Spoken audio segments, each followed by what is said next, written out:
प्रिय विद्यार्थियों, हमारा टॉपिक है गृह मंत्रालय, उसका संगठन और उसके कार्य। भारत सरकार के समस्त मंत्रालयों में गृह मंत्रालय का स्थान सर्वाधिक महत्वपूर्ण होता है। गृह मंत्रालय की स्थापना का अगर हम उद्देश्य देखते हैं तो उद्देश्य का यानी इसका स्थापना का जो प्रमुख उद्देश्य है, संपूर्ण देश में शांति एवं व्यवस्था बनाए रखना।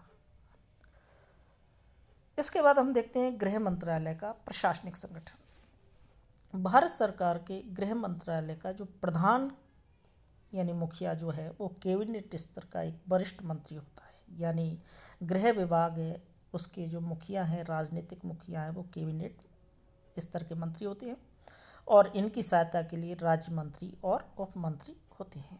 विभागीय कार्यों को देखने के लिए एक प्रशासनिक सचिव होते हैं। गृह मंत्रालय का सचिव एक वरिष्ठ अधिकारी होता है और वह भारतीय प्रशासनिक सेवा का सदस्य होता है।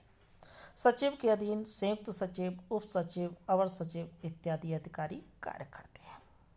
गृह मंत्रालय को कार्य आवंटन की दृष्टि से कुछ विभागों में विभाजित किया गया है और ये विभागों की संख्या 6 है, जिसमें पहला विभाग है आंतरिक सुरक्षा विभाग। यह पुलिस, विधि एवं व्यवस्था और पुनर्वास संबंधी कार्यों को देखता है। दूसरा विभाग है राज्य विभाग। यह केंद्र राज्य संबंध, अंतर्राज्यीय संबंध, संघ शासित क्षेत्र और स्वतंत्रता सेनानी पेंशन संबंधी दायित्वों को देखता है।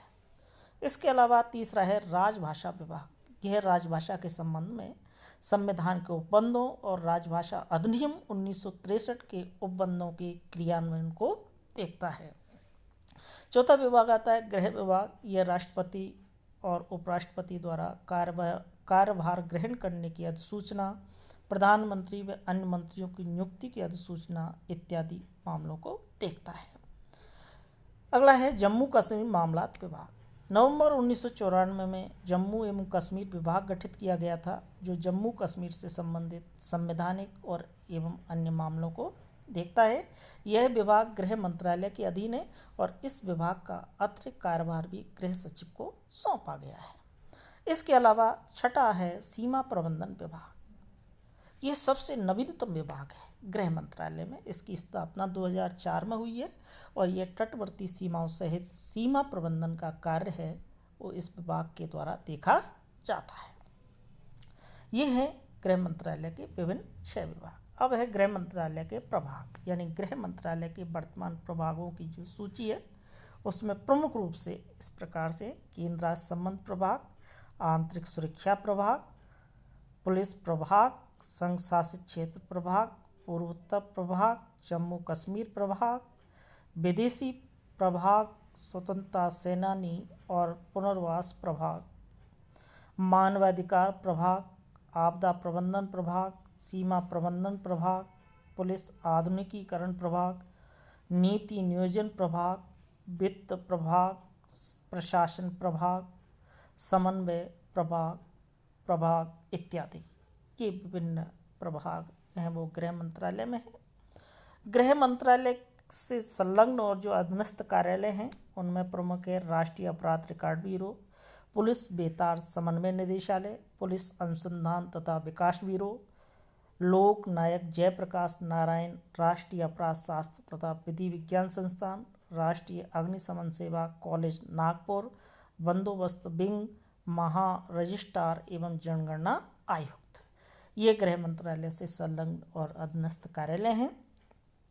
अब हम देखते हैं गृह मंत्रालय के कार्य। गृह मंत्रालय बहुकार्यकारी मंत्रालय है, यानी गृह मंत्रालय अनेक दायित्वों का निर्वहन करता है और इसका प्रमुख कार्य देश की आंतरिक सुरक्षा को बनाए रखना है। संघ सूची के अंतर्गत आने वाले लगभग सभी कार्यों का संपादन है वो गृह मंत्रालय के द्वारा ही किया जाता है। तो इसके जो प्रमुख कार्य हैं उनको हम देखते हैं कि देश में शांति व्यवस्था बनाए रखना, कि देश में शांति व्यवस्था है वो न बिगड़े। दूसरा, केंद्र राज्य संबंधों और अंतर्राज्यीय संबंधों से जुड़े मामलों का निपटान करना, यानी केंद्र राज्यों के बीच में जो संबंध हैं या राज्य राज्यों के बीच में जो संबंध हैं उससे संबंधित मामले हैं तो उनका निपटारा करना। तीसरा है राजभाषा अधिनियम 1963 से संबंधित जो संविधान के प्रावधान हैं उनका क्रियान्वयन करना। और इसके अलावा राष्ट्रपति उपराष्ट्रपति द्वारा पदभार ग्रहण करने संबंधी अधिसूचना जारी करना, प्रधानमंत्री है, प्रधानमंत्री व अन्य मंत्रियों की नियुक्ति के संबंध में अधिसूचना जारी करना, राज्यपालों उपराज्यपालों की नियुक्ति, त्यागपत्र, उन्हें पद से हटाए जाने संबंधी अधिसूचना जारी करना, संघ शासित क्षेत्र में उपराज्यपाल जो होते हैं, मुख्य आयुक्तों, प्रशासनिक अधिकारियों की नियुक्ति करना, ये तमाम कार्य हैं वो गृह मंत्रालय के हैं। इसके अलावा हम देखते हैं नागरिकता तथा देशीकरण, जनगणना, राष्ट्रीय गान, भारत के राष्ट्रीय ध्वज इत्यादि संबंधित मामले हैं, वह भी इसी मंत्रालय द्वारा देखे जाते हैं।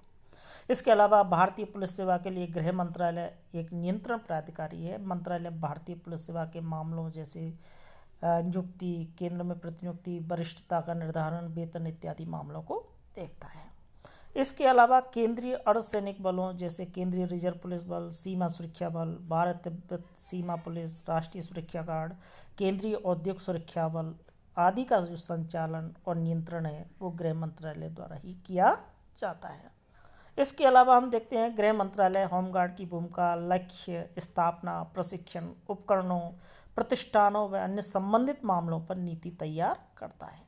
यहाँ उल्लेखनीय है कि होमगार्ड एक स्वैच्छिक बल है और इसका गठन दिसंबर 1946 में किया गया था और इसका उद्देश्य था सिविल गड़बड़ी और सांप्रदायिक दंगों को नियंत्रित करने में पुलिस की सहायता करना।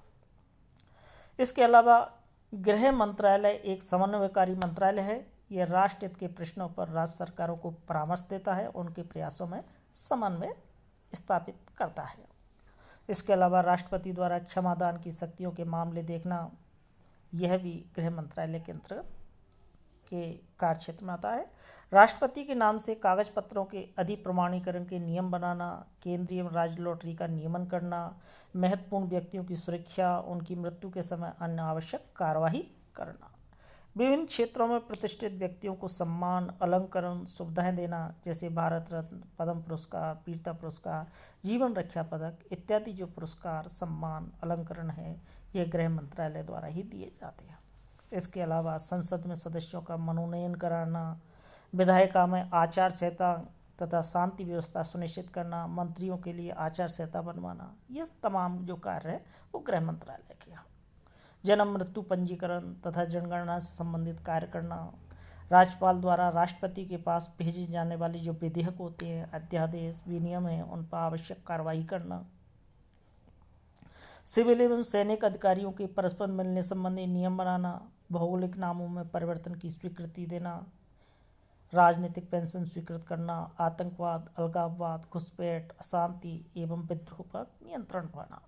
इसके अलावा अंतर्राष्ट्रीय आपराधिक पुलिस संगठन से समन्वय स्थापित करना, लोक उपक्रमों में सुरक्षा व्यवस्था सुनिश्चित करना, आवश्यक वस्तुओं की कालाबाजारी रोकना और उनकी निर्बाध आपूर्ति बनाए रखना, प्राकृतिक और मानव जनित आपदाओं के समय राहत, बचाव, पुनर्वास कार्य करना इत्यादि जो दायित्व हैं वो गृह मंत्रालय के द्वारा पूरे किए जाते हैं। तो इस प्रकार से हम देखते हैं कि गृह मंत्रालय एक महत्वपूर्ण मंत्रालय है जिसके द्वारा विविध प्रकार के जो दायित्व हैं उनका निर्वहन किया जाता है। Thank you.